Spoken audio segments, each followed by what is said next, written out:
I'm 26 years old. I work as an ER nurse at City General Hospital, which means I routinely pull 12 to 16-hour shifts in one of the most chaotic, stressful environments imaginable. 3 days ago, I came home from one of those brutal shifts to discover that my roommate had sold my dog on Craigslist for $200. $200. She sold my best friend, my emotional support, my family, for the price of a cheap pair of shoes. Let me start from the very beginning because this story is so absolutely insane, so unbelievably cruel, that even now, as I sit here typing this with shaking hands, I can barely process that it actually happened to me. Her name is Luna. She's a 3-year-old golden retriever mix with the most soulful brown eyes you've ever seen and a smile that could light up the darkest room. I adopted her from the county animal shelter 2 years ago, during what I can only describe as the lowest, darkest point of my entire life.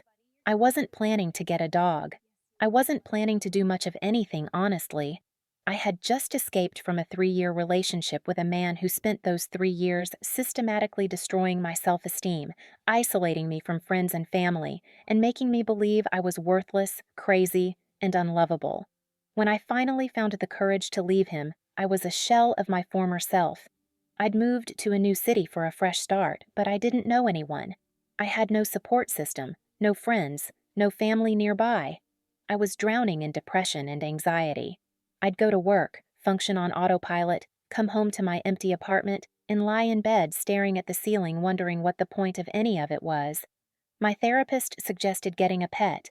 Having something to care for can give you purpose, she said. It can help with the loneliness.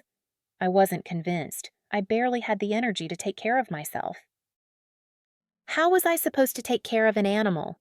But one Saturday afternoon, I was driving past the county animal shelter, and something, I don't know what, maybe instinct, maybe fate, maybe just random chance, told me to pull into the parking lot.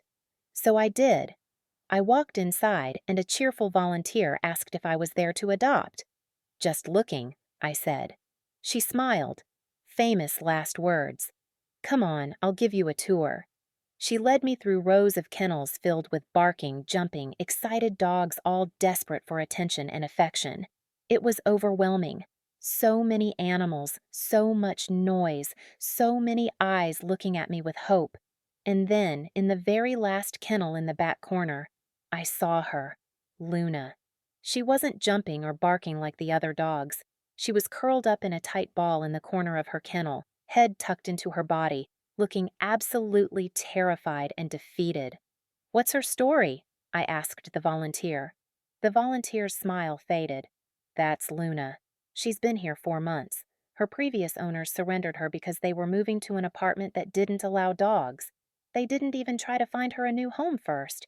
Just dropped her off and left. 4 months. This beautiful, sweet dog had spent 4 months in a concrete kennel watching hundreds of other dogs get adopted while she was passed over again and again. Why hasn't anyone adopted her? I asked. The volunteer sighed. She's shy. She doesn't do well with the chaos of the kennels. When potential adopters walk by, she curls up like that and won't interact. People want dogs that are excited and friendly right away. They don't realize she just needs time to trust again. Something in my chest cracked open. I knew exactly how she felt. "Can I meet her?" I asked. The volunteer's eyes lit up. "Really?" "Yes. Absolutely." She brought Luna into a small meet and greet room. Luna walked in slowly, head low, tail tucked, keeping her distance from me. I sat down on the floor and didn't move. Didn't try to reach for her. Didn't try to force interaction. I just sat there quietly and let her approach me on her terms. For 5 minutes, she stayed on the opposite side of the room, watching me with those heartbreaking brown eyes. And then, slowly, she took one step toward me, then another, then another. Finally, she was close enough that I could feel her breath on my hand. She sniffed me carefully, and then, so gently, she licked my hand. I looked into her eyes, and I swear to God, it felt like she was looking into my soul, like she understood everything I'd been through, like she was saying, "I get it. I've been hurt too. But maybe we can help each other." I started crying right there on the floor of that shelter. The volunteer was crying too. "I'll take her," I said. I filled out the adoption paperwork, paid the fee, bought a leash, collar, food, and toys, and brought Luna home that same afternoon. From that moment on, my life changed. Luna gave me a reason to wake up in the morning. She needed me. She needed to be fed, walked, loved. I couldn't lie in bed wallowing in depression because she was depending on me. Taking her on walks forced me to leave my apartment, to interact with neighbors and other dog owners, to slowly rebuild my social life. At night, when the anxiety and panic attacks would hit, Luna would climb onto my bed, even though I'd tried to train her not to, rest her heavy head on my chest, and stay there until I could breathe again. She never judged me, never asked why I was broken, never demanded more than I could give. She just loved me, unconditionally, completely. Luna wasn't just a pet. She was my therapist, my companion, my family, my reason to keep going. And my roommate sold her like she was a used piece of furniture. Her name is Vanessa Chen. 28 years old, works in social media marketing for some tech startup, drives a BMW her parents bought her, and has never faced a real consequence in her entire privileged life. We met 6 months ago through a popular roommate-finding app called Room Match. My previous roommate, Sarah, had gotten engaged and moved in with her fiancé, leaving me with a 2-bedroom apartment I couldn't afford on my nurse's salary alone. I posted an ad. 26-year-old female nurse seeking responsible roommate for 2-bedroom apartment. Pet-friendly. I have a dog. Non-smoking. Rent is $800 per month plus utilities. Vanessa responded within hours. Her profile looked great. She had good reviews from previous roommates. She said she loved animals and actually had a cat named Mr. Whiskers who she'd need to bring. "That's perfect," I told her during our video call interview. "My dog Luna is great with cats." We met in person the next week. Vanessa seemed normal, friendly even, professionally dressed, polite, asked appropriate questions about the apartment and the neighborhood. I even introduced her to Luna during the meeting. Luna sniffed her, wagged her tail, and seemed fine with her. "She's so sweet," Vanessa said, petting Luna's head. "I love golden retrievers. Red flag number 1 that I completely missed." Luna didn't lean into the pets. She tolerated them politely and then walked away. Luna is usually very affectionate with people she likes, but I was desperate for a roommate and ignored my dog's instincts. Big mistake. Vanessa moved in 2 weeks later, and almost immediately, I realized I'd made a terrible error in judgment. First, she was messy. Not just normal messy. Aggressively, disgustingly, health hazard level messy. She would cook elaborate meals in our kitchen, we're talking full spread with multiple pots and pans, and then just leave. Food splattered on the stove, grease on the counters, dirty dishes piled in the sink. When I'd ask her to clean up, she'd say, "Oh yeah, I'll get to it later." Later never came. After 3 days of dirty dishes sitting in the sink growing mold, I'd end up cleaning them myself because I couldn't stand the smell. Her bathroom was worse. I made the mistake of going in there once to grab some toilet paper when we'd run out in my bathroom. The sink was covered in makeup and hair products. The toilet hadn't been cleaned in who knows how long. There were wet towels on the floor. The shower had so much mildew growing in it that I could smell it from the hallway. But the absolute worst was her bedroom. She'd leave the door open sometimes, and I'd catch glimpses inside. Clothes everywhere, food containers, dirty dishes, stacks of random junk, and the smell, like rotting food and stale air and unwashed laundry all mixed together. The smell would seep into the hallway. I started keeping my bedroom door closed at all times just to keep the odor out. I tried talking to her about it, multiple times. "Hey, Vanessa, I noticed the kitchen is pretty messy again. Can you please clean up after you cook?" "Oh my God, sorry, I've just been so busy with work. I'll totally do it tonight." She wouldn't. "Vanessa, I really need you to clean your bathroom. The smell is getting into the common areas." I know. I'll do a deep clean this weekend. Promise." She didn't. It was like living with a teenager whose parents had always cleaned up after her, so she'd never learned basic hygiene or responsibility. But as annoying as the mess was, the real problem was her attitude toward Luna. From day one, Vanessa complained about my dog. "She's too loud." This was blatantly false. Luna barks maybe once a month when she hears a strange noise outside. That's it. She's literally one of the quietest dogs I've ever met. Even my neighbors comment on how they forget I have a dog because they never hear her. But Vanessa would complain that Luna's panting and walking around was too loud. She sheds too much. Luna sheds a normal amount for a dog with her coat type. And I vacuumed every other day and groomed her weekly to minimize it. Our apartment was cleaner than most dog-free homes, but Vanessa would point at a single tuft of dog hair on the floor and say, "This is disgusting. Can you control your dog?" Meanwhile, her cat Mr. Whiskers was shedding everywhere, knocking things off counters and tracking litter across the apartment. But apparently, that was fine. She gets in my way. Luna is the most polite, space-aware dog on the planet. If you're walking through a room, she'll move out of your way.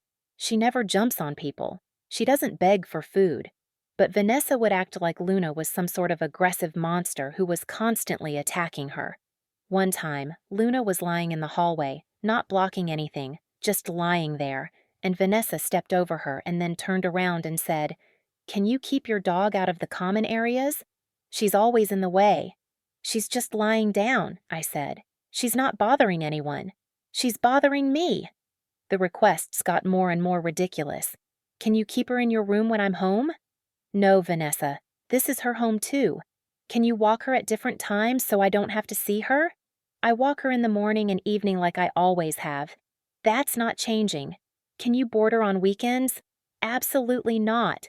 Why would I pay to board my dog in my own home?" "Because she's annoying." I reminded her, very calmly, that Luna lived in this apartment before Vanessa moved in, that she'd met Luna before signing the lease, that the apartment was advertised as pet-friendly. "I didn't realize the dog would be so much," she said. "What does that even mean?" "She's a normal dog. She eats, sleeps, and goes on walks. She doesn't bark, doesn't destroy things, doesn't bother anyone. She bothers me just by existing." That's when I knew this wasn't about Luna at all.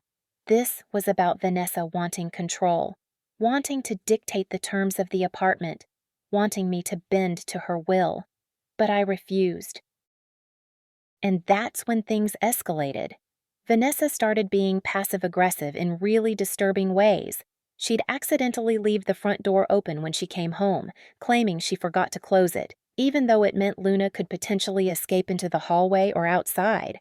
When I confronted her about it, she'd say, "Oops, my bad. It happened 4 times in 2 weeks. That's not an accident. That's deliberate." She'd cook bacon or steak and then leave it sitting on the counter at Luna's eye level and then get angry when Luna would sniff near it. Luna never tried to eat it because she's trained, but Vanessa would act like Luna was attacking her food. "Your dog is begging. It's disgusting. She's not begging, she's just smelling food. She hasn't touched anything. She's too close to my food. Keep her away." She'd blast music at 10 or 11 p.m. when I had early shifts the next morning. When I'd knock on her door and ask her to turn it down, she'd say, "I can't hear you over the dog barking." Luna isn't barking. Yes, she is. She's so loud. She wasn't. Not even a little bit. It was gaslighting, pure and simple. She'd also started making comments to guests. One time, my friend Rachel came over for coffee. Vanessa walked out of her room, saw Rachel petting Luna, and said, "Oh, you're brave. That dog is so aggressive." Rachel looked at me, confused.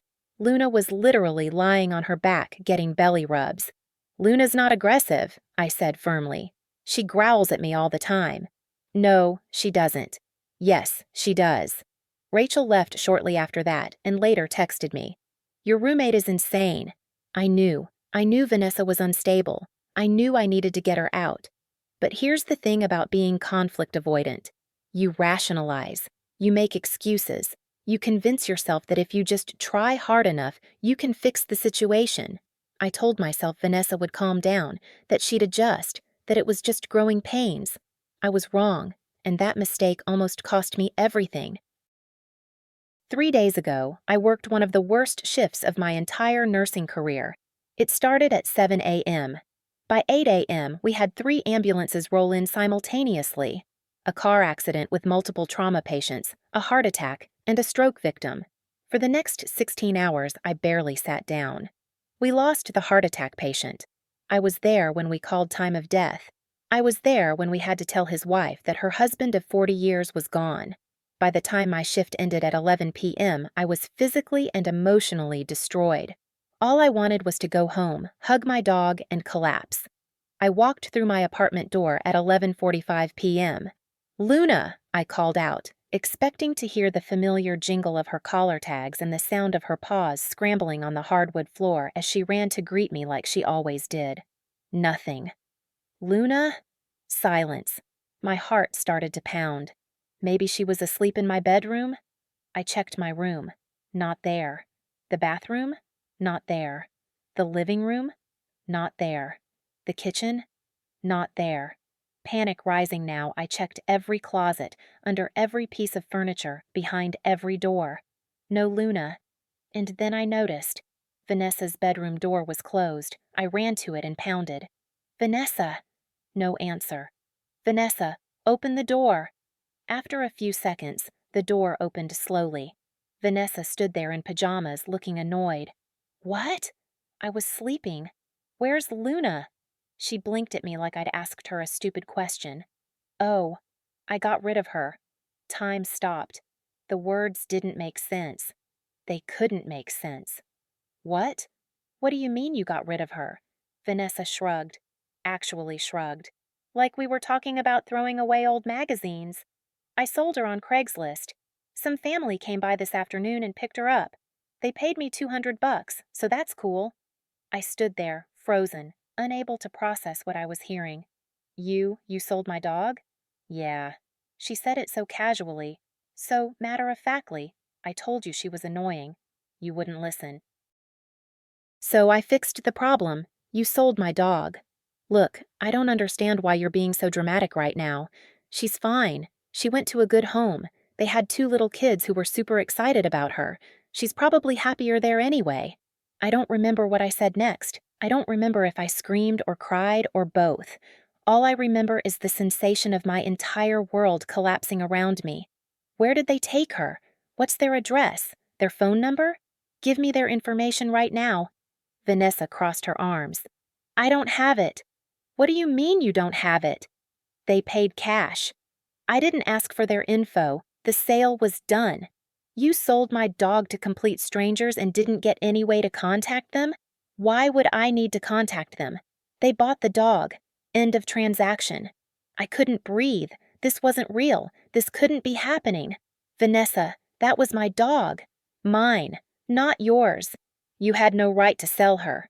You're overreacting. It's just a dog. Just a dog. Just a dog." Those 3 words broke something inside me. "Get out," I whispered. "What?" "Get out of my apartment right now before I do something I regret." "You can't kick me out. I have a lease. Get out!" She rolled her eyes. "You're insane. I'm going to bed." She closed the door in my face. I stood there in the hallway, shaking, tears streaming down my face, and did the only thing I could think of. I called the police. The police officer who showed up 20 minutes later was a middle-aged white man with a mustache who looked like he'd rather be literally anywhere else. I explained what happened, sobbing so hard I could barely get the words out. My roommate stole my dog and sold her on Craigslist without my permission. She won't tell me where Luna is. I need to get her back. He looked at Vanessa. "Is this true?" Vanessa put on her best innocent face. "I didn't steal anything. I thought it was a shared dog. She never explicitly told me I wasn't allowed to sell it." "Are you kidding me?" I screamed.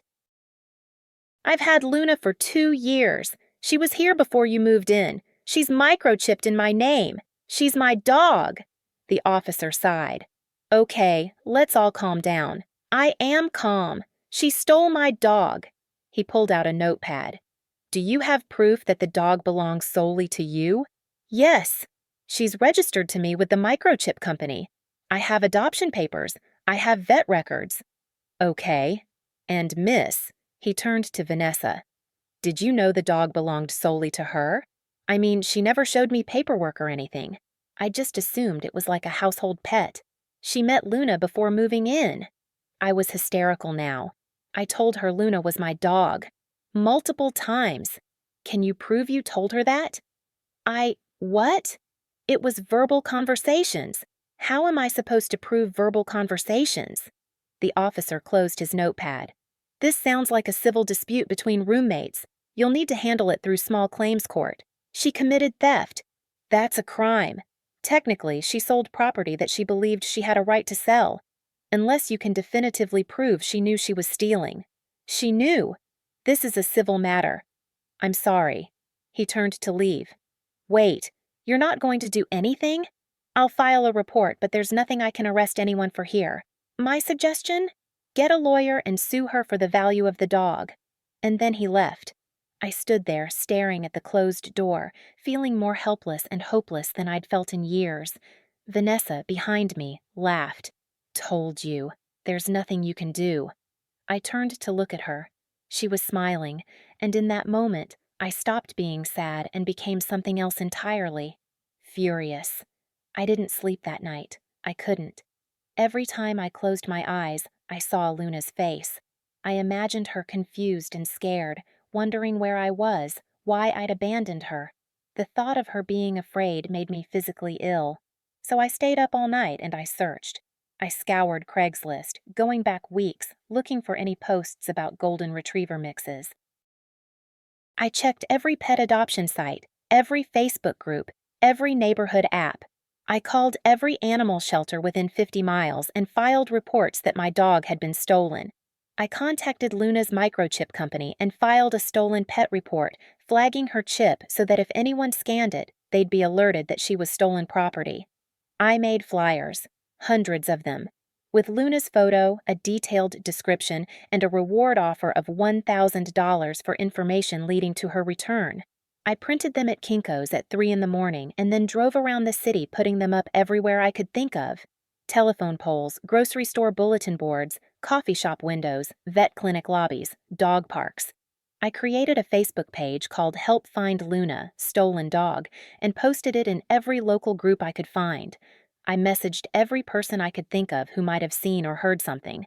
I contacted local news stations, begging them to run a story. Most ignored me. One small local station agreed to do a 30-second segment during their evening news. It wasn't much, but it was something. Meanwhile, Vanessa acted like nothing had happened. She'd walk past me in the apartment, humming to herself, making breakfast, like everything was normal. You need to calm down, she said on the second day. You're being crazy. Give me their information. I don't have it. You're lying. Think what you want. I considered violence. I really did. I'd never felt rage like that in my entire life. But I'm not a violent person. And more importantly, I knew that if I touched her, she'd call the police and I'd be the one arrested. So instead, I plotted. And then, on the third day, I got a phone call that changed everything.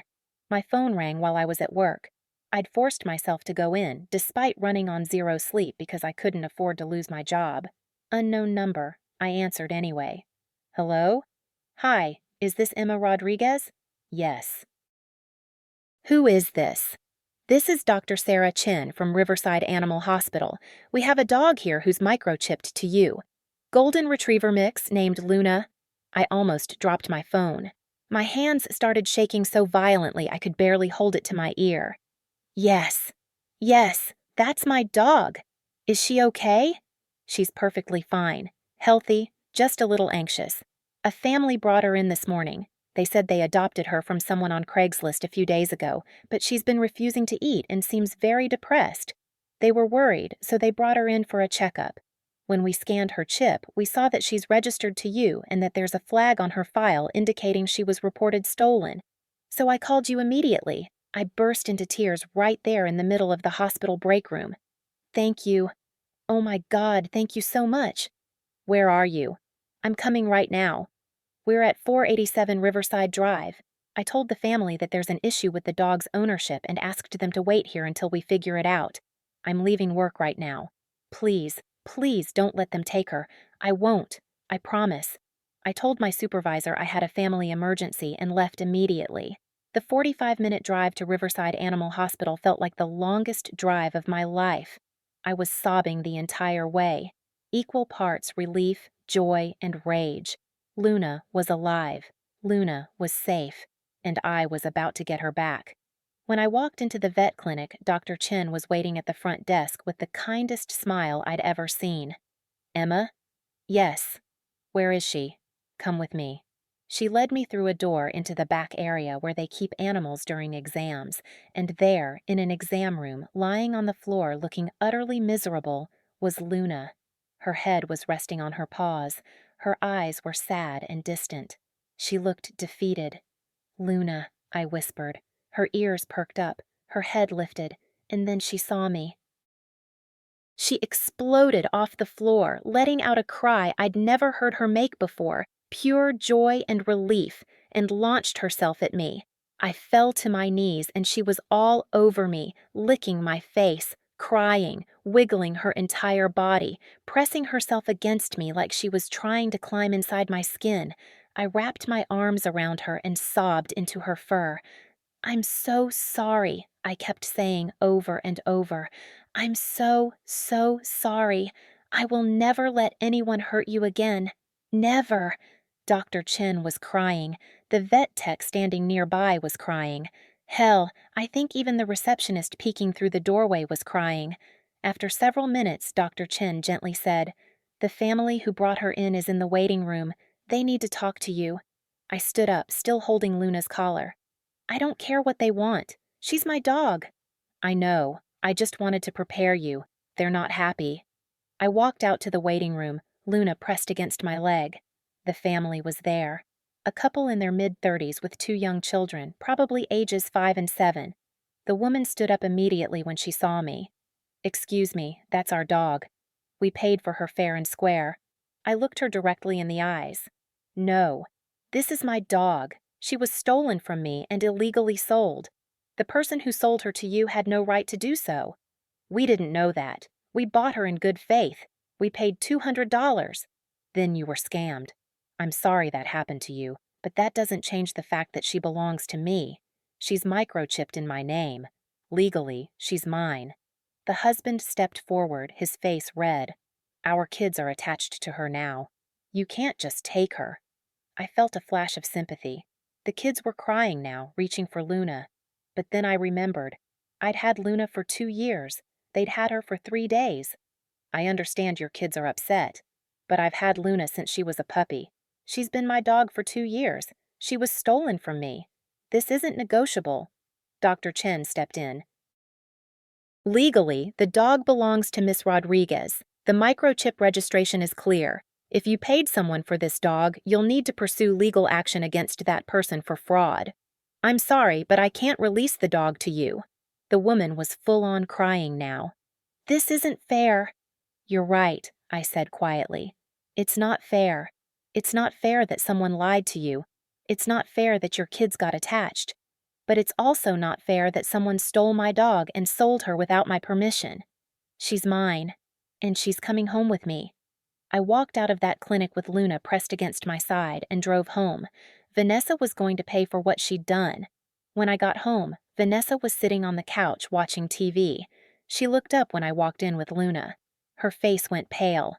"How did you—" "She's microchipped, you fucking idiot. The family took her to a vet, and the vet called me." "Well, I want my $200 back then." I laughed. Actually laughed. "You're not getting a cent.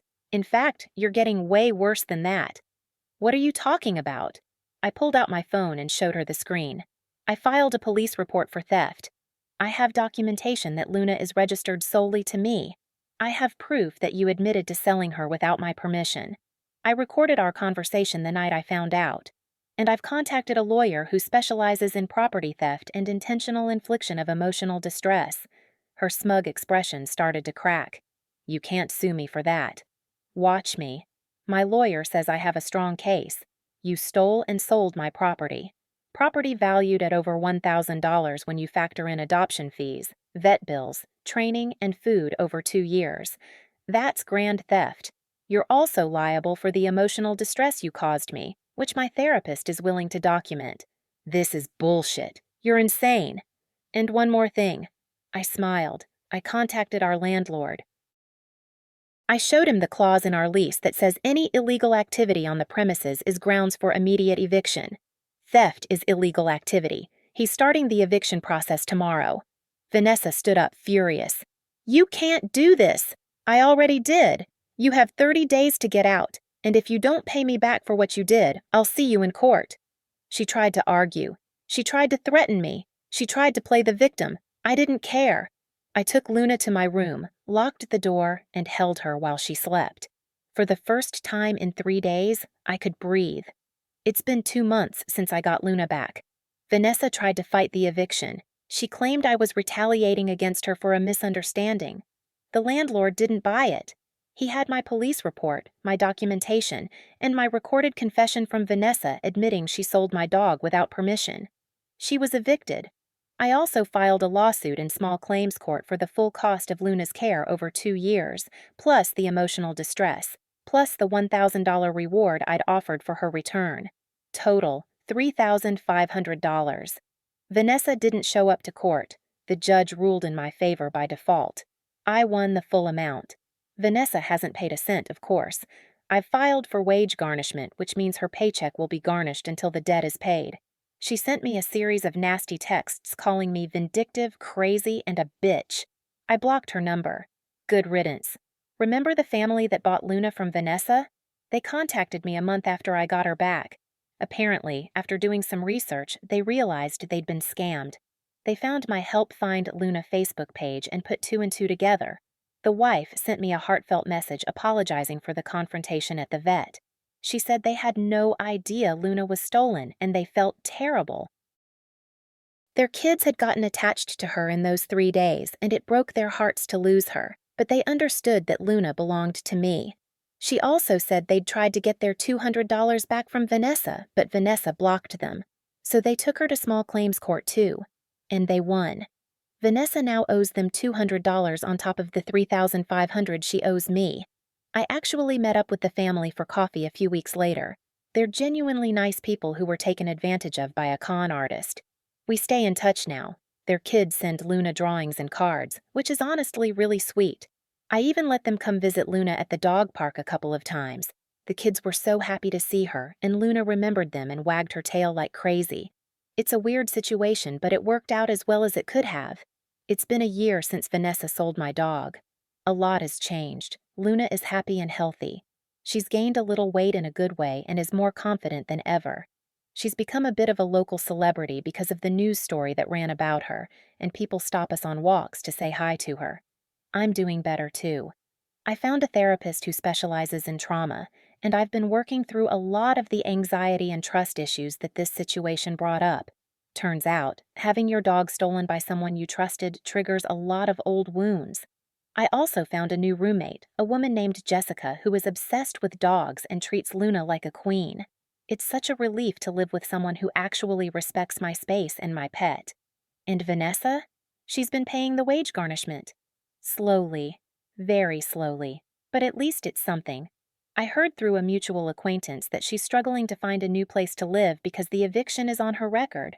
Apparently, landlords don't want to rent to someone with a history of theft. Karma's a bitch. I don't feel bad for her, not even a little bit. She made a conscious choice to steal and sell my dog, my family, for $200. She looked me in the eyes and called Luna just a dog. She has no empathy, no remorse, no sense of responsibility. People like that don't deserve sympathy. If I could go back and do things differently, I would have kicked Vanessa out the moment she started complaining about Luna. I would have trusted my gut instead of trying to keep the peace. I would have been more careful about who I let into my home. But I also learned some important things. 1. Always microchip your pets. If Luna hadn't been microchipped, I never would have gotten her back. That little chip saved her life. 2. Document everything. I'm so glad I recorded Vanessa admitting what she did, because that recording was crucial in court. 3. Don't be afraid to stand up for yourself and the ones you love. I'm naturally conflict avoidant, but this situation forced me to fight back, and I'm proud of myself for doing it. 4. There are good people in the world. Dr. Chen, the vet who called me, the family who brought Luna in for a checkup instead of just ignoring her distress, my friends who supported me through this nightmare, my new roommate who treats Luna like gold. For every Vanessa in the world, there are 10 people who genuinely care. And finally, your pets aren't just anything. They're family. They're irreplaceable. And anyone who doesn't understand that doesn't deserve to be in your life. Luna is lying next to me as I write this, snoring softly with her head on my lap. She's safe. She's loved. She's home. And that's all that matters.